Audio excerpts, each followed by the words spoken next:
la ley orgánica de los trabajadores, de las trabajadoras,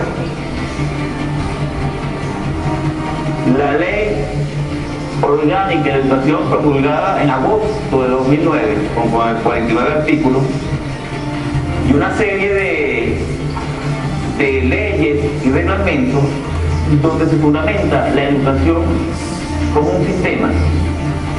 Entonces, tenemos allí una contradicción. Se genera una contradicción entre la realidad existente y la percepción, interpretación de la realidad, en este caso del Ministerio de Educación, quien tiene o dirige las políticas de Estado. Me explico. La Ley Orgánica de Educación es una ley principista. Entonces la Ley Orgánica de Educación establece que en 3 meses, luego de agosto de 2009, se ha debido reglamentar el Reglamento General de la Ley Orgánica de Educación. En 3 meses.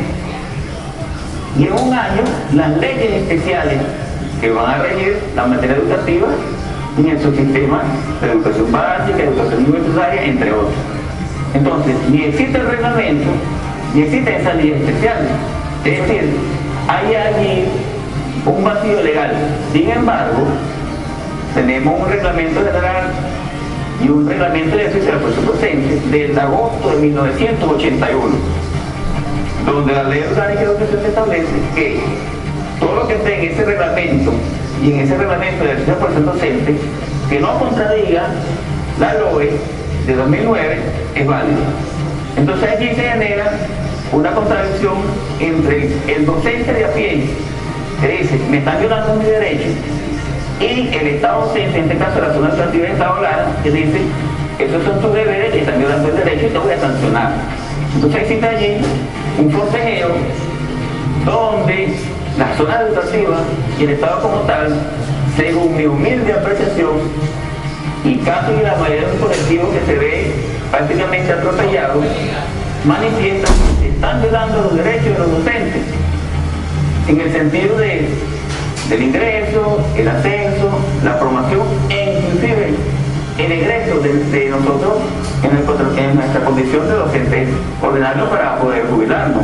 Entonces, dentro de esa contradicción que existe, se considera de manera muy particular que el gremio docente, y eso es lamentable, está ahorita en un estado de enorme postración. ¿Por qué? Porque está perseguido, maltratado, no solamente en el ingreso de su sueldo base para mantener a su familia, sino desde el punto de vista de la esencia del ser humano. Porque la zona educativa maneja una figura de docentes en su condición de supervisores. Pero el reglamento del 81 y el reglamento del ejercicio de la profesión docente establece precisamente el perfil y las condiciones o cualidades que debe tener ese supervisor. Entonces, todos los compañeros y compañeras, mis hermanos de clase, mis compañeros de trabajo, docentes que están en la zona educativa ejerciendo el rol de supervisores, según mi profesión están fuera de la norma, están fuera de la ley. ¿Por qué? ¿Por qué? Porque un docente los compañeros que me escuchan que son docentes, saben esos códigos. Nosotros nos clasifican de docente 1 a docente 6.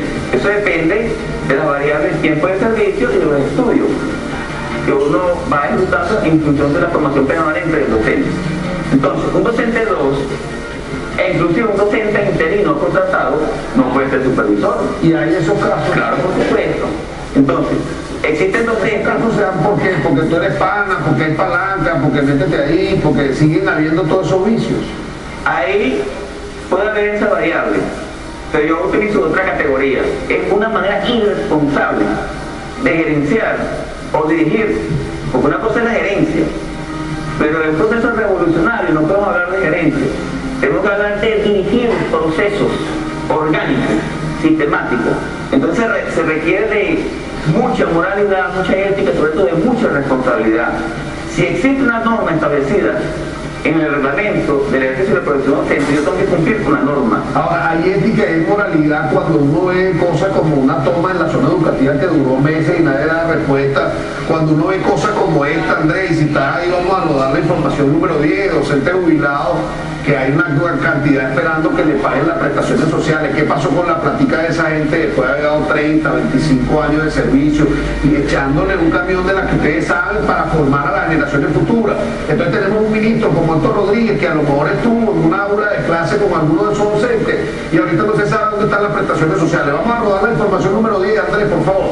Ante los compromisos anunciados en días anteriores por el ministro de Educación Héctor Rodríguez en su visita al Estado de docentes activos y jubilados, se sienten burlados ante la falta de pago que se les adeuda. Así lo informó la dirección de la red con su gente. El ministro de Educación y el presidente de la República recientemente, en una visita que se hizo aquí en el estado Lara, se comprometió en cancelar la totalidad de la deuda social, de los intereses y pago de prestaciones sociales.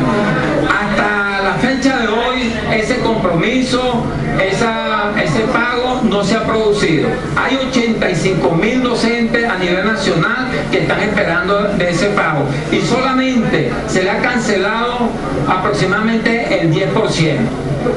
Nosotros queremos decir que ya basta, que estos colegas tarden más de 7 años en espera de... ¿Qué pasa ahí? Y ahí hay un problema, a lo mejor falta de recursos, pero además falta de atención, hermano, porque las quejas abundan. Tú vas a la zona educativa y pareciera que la norma es maltratar al docente para que se vaya sin una respuesta y sin un trámite efectivo, sin una salida. Ahí es difícil ver a alguien que te sonríe y te trate amablemente, entonces resulta que te están atendiendo a ti que eres colega y resulta que hay una cantidad de contradicciones. ¿Cómo hacer para mejorar? Porque a lo mejor tú planteas esto, hermano, y te montan en lo y dices, mire, va este que está denunciando las cosas porque no están funcionando y no hay quien lo reconozca, hermano. Fíjate, Fran Andrade, colega, ya jubilado del Colegio de Profesores, a pesar de nuestras diferencias ideológicas, políticas y militancias, uno en condición de docente con la clase, yo estoy completamente de acuerdo con él, a pesar de esa diferencia. Entonces la pregunta que tú me hiciste sobre la toma de la zona educativa, donde hubo 90 días, es decir, 3 meses, donde unos compañeros y compañeros jueces, administrativos y docentes hicieron esa toma, entonces el Estado docente, el Ministerio, conjuntamente con la zona educativa, la profesora Xiomara Caño, hubo un acuerdo para levantar la toma y establecer unas mesas de trabajo para buscarle alternativas de solución a las solicitudes que ellos hacían. Pero fíjate una cosa, esos compañeros docentes, administrativos y obreros, no son unas personas cuerdas, responsables, que fueron a una universidad, que asumieron una responsabilidad en su centro de trabajo, bien sea limpiar, la secretaria o en su defecto docente en dar clases. Es decir, para ellos llegar a un centro educativo, la zona educativa les dio una notificación de ingreso. Claro, no son locos que se van a ir ahí, yo voy a meter aquí a la clase. Entonces, ingresa. ¿Quién le dio la notificación? La zona educativa de Lara. ¿Quién se la dio? Un jefe de zona en su defecto, un jefe de recursos humanos. Ahora, a mí lo que no pierdo la capacidad de asombro es que hayan pasado 3 meses, hermano, 3 meses, y eso paraba ahí y nadie le daba respuesta. Era como que si pasaban y preferían mirar por otro lado. Vino viceministro, el ministro sabía. Entonces, a estas alturas todavía dejan esos docentes en la Plaza Bolívar censándose porque no les han dado una respuesta efectiva. No, a estas alturas, como tú dices, los compañeros se incorporaron a su centro de trabajo y luego ahorita, en septiembre, comenzó una cacería de brujas, un maltrato a esos docentes, e inclusive le dieron orden a los directores municipales de los 9 municipios de nuestro estado de que esos docentes no pueden ni siquiera entrar a su centro de trabajo.